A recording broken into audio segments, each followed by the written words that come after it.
Yeah. This is what we call overgrazing. The grass is taken out like to the roots. So now the soil gets very compacted. Look here. This is evidence that there was grass once time. Yeah. Only remaining roots. Okay, roots only. And this is the effect of the goat. Look how they eat. We have so many goats here. Now we are left with bare soil. The problem we're having, this soil erosion problem, because of the bare soil. And it's because of this animal goat. Look, evidence of there used to be so much grass here, but it is no longer. Only roots. Only roots. I think it's just the way. When did Samburu start keeping goats?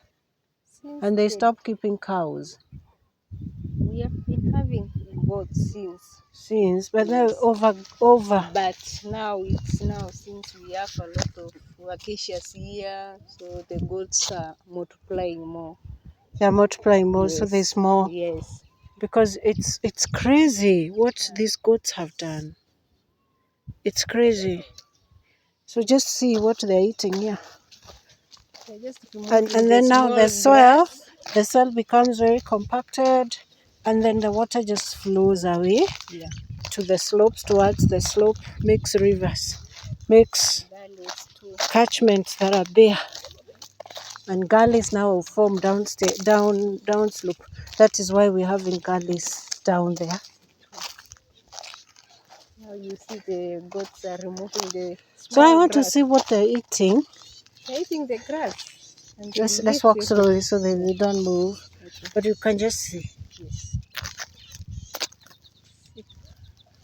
I think everything, the grass, they're eating everything, small grass, whatever leaves.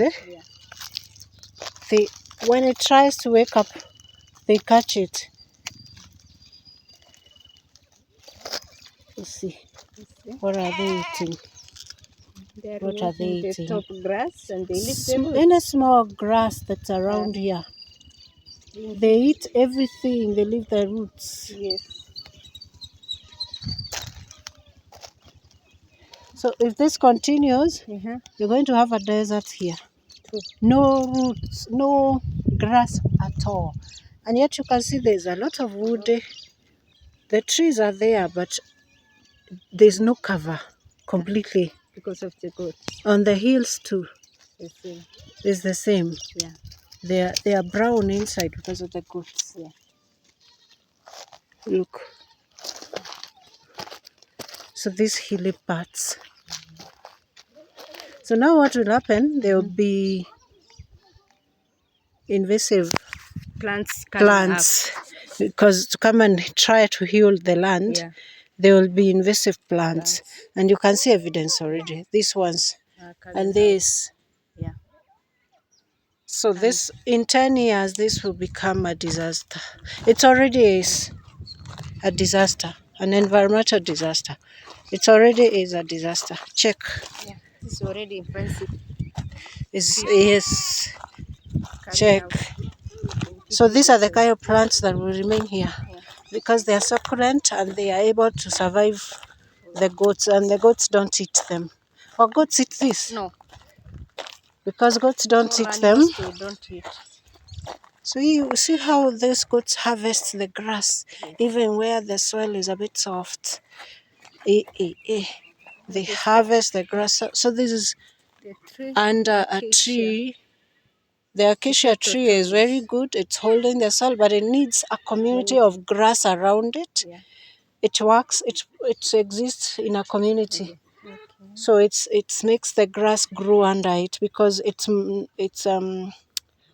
fertilizing the soil. It's a nitrogen fixer. You see, the soil is very good under the acacia. But now with the goats, even the grass cannot work, even under the acacia tree. See, with the goats, you can't even, the acacia is trying. to raise a community of grass around it. But goats. Goats are a menace. Look. So now those gullies will become very big gullies over time. Yeah. Huge ones over time.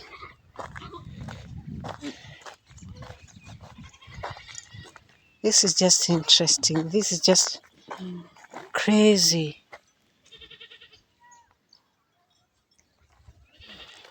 It's just crazy what's happening on this ground. Every place is bare. It's bare. Bare. The trees are trying to fertilize the soil. You can see these are the leaves of the acacia. Yes. Making manure for the grass. But no grass growing. But the grass cannot make it because of the goats. See. And this is just human activity.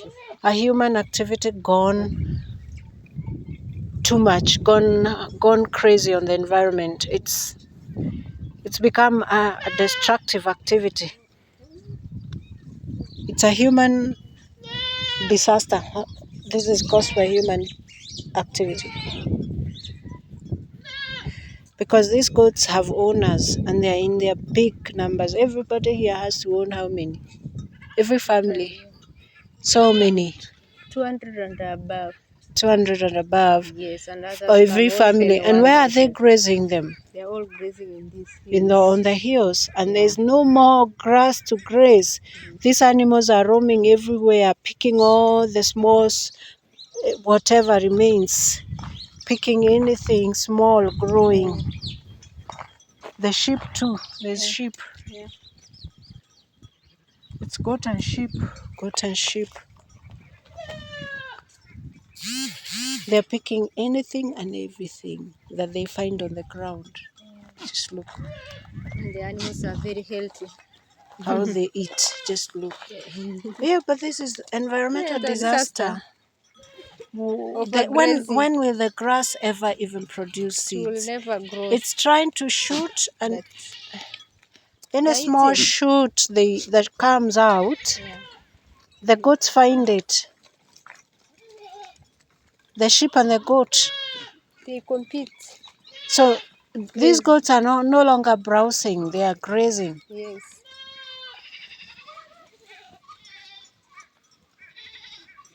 It's crazy.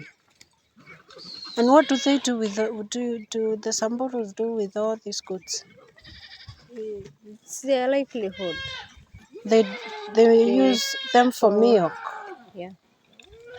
Milk, meat, then for education.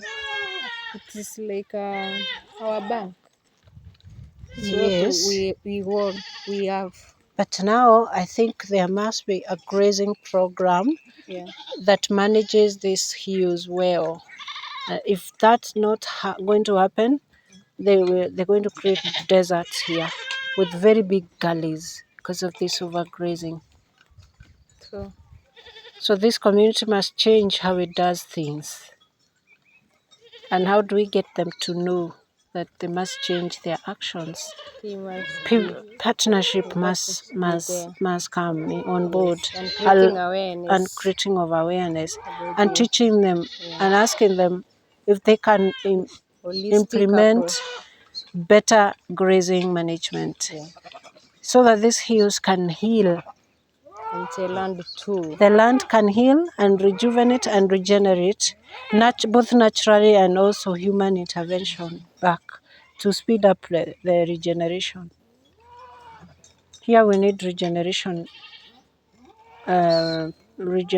programs for the grass to regenerate and come back, the natural environment to regenerate, and then they need sustainable way of maintaining that regeneration. Nice.